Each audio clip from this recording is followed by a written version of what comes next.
Amici, buongiorno, virgola, o buonasera, terzo appuntamento con le nostre internet marketing in pillole, virgola, sottotitolo, per noi over 50/60. Perché? Perché, come dicevo la volta scorsa nelle altre due puntate, è una grandissima opportunità per chi ha un'attività commerciale, artigianale, eccetera, e sfruttare i social nel migliore dei modi, perché è giusto sfruttare tutti i benefici che questi social possono dare.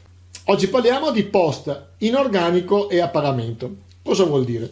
La volta scorsa abbiamo detto che Facebook, essendo un'attività che deve far profitto, predilige chi appunto paga le inserzioni. Più sponsorizzi e più targetizzi i tuoi post, e più vengono visitati e visualizzati.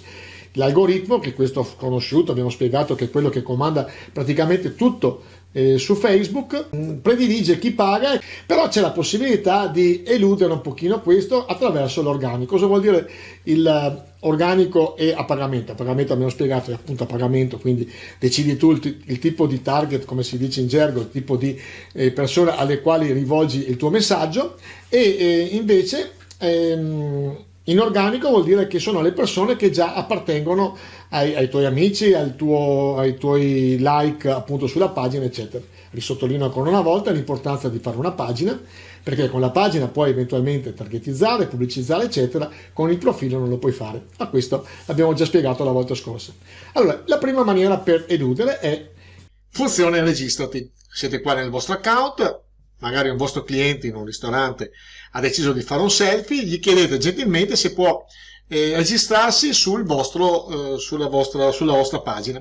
Quindi quando il vostro cliente metterà una foto, in questo caso mettiamo la foto che sottolineo sempre l'importanza di fare contenuti, se non appare in questa schermata nei tre puntini, andate su registrati, cliccate registrati e metterete magari il nome del vostro locale.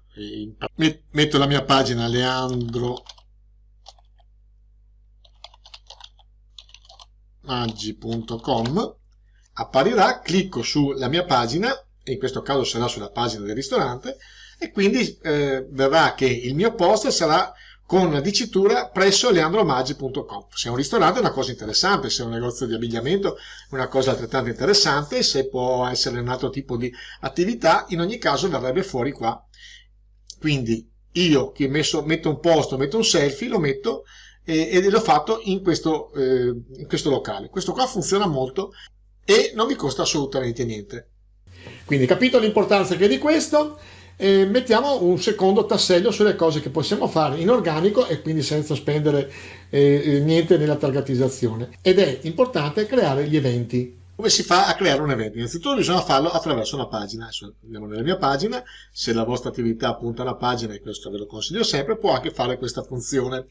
Quindi andiamo sulla home page, la pagina iniziale, su eventi, crea un evento, ti dà questa schermata, potete cambiare la foto dell'evento, potete farlo, vi ho consigliato la volta scorsa di adoperare Canva per fare dei post a livello professionale. Mettiamo il nome dell'evento, il tipo di evento, che è un evento online oppure un evento fisico, se è un bar potrebbe essere una serata particolare di musica o altre cose, il luogo, descrizione, direte cosa sarà la serata vostra, la categoria decidete voi, arte, caos, spettacoli, commercio, artigianato, eccetera, eccetera. La frequenza, se è una volta sola, quindi una tantum, metterete una volta sola, oppure se è a scadenza settimanale, ogni settimana ho una frequenza personalizzata. L'importante è inizio, orario, data della fine e l'orario. In concomitanza e in collaborazione con un'altra pagina, scriverete qua l'altra pagina che, adesso io metto magari Radio Diva FM, e sarà la radio che collaborerà con voi. E io vi consiglio di chiedere aggiungi conferma. Perché? Perché se un altro amico vede che un suo conoscente partecipa a questo evento, è magari più invogliato a partecipare lui stesso.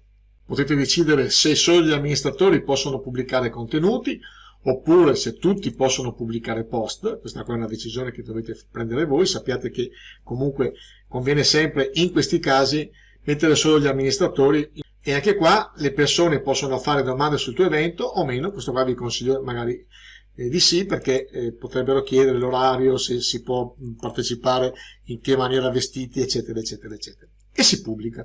Tutto qua. Molto importante anche gli eventi. Terzo metodo, invitare gli amici a condividere il vostro messaggio. Ripetiamo, come abbiamo detto nel prima e la seconda puntata, su Facebook non si vende niente, però Facebook serve per farsi conoscere. Altra cosa importante è verificare la vostra pagina. Una pagina verificata ha questo segno più vicino alla vostra fotografia. Per far questo basta andare su impostazioni, vai su verifica pagina, si aprirà questa finestra, dovrete mettere il vostro numero di telefono, il vostro documento, una bolletta, la carta di identità, eccetera. Perché questo è importante? Perché dà serietà alla vostra pagina e poi perché Facebook, sempre attraverso il suo algoritmo, vi dà maggiore visibilità quando qualcuno sta cercando una pagina simile alla vostra. Leandro Maggi, terza pillola di queste Internet Marketing in pillole over 50/60 per noi anzianotti. Ciao ciao!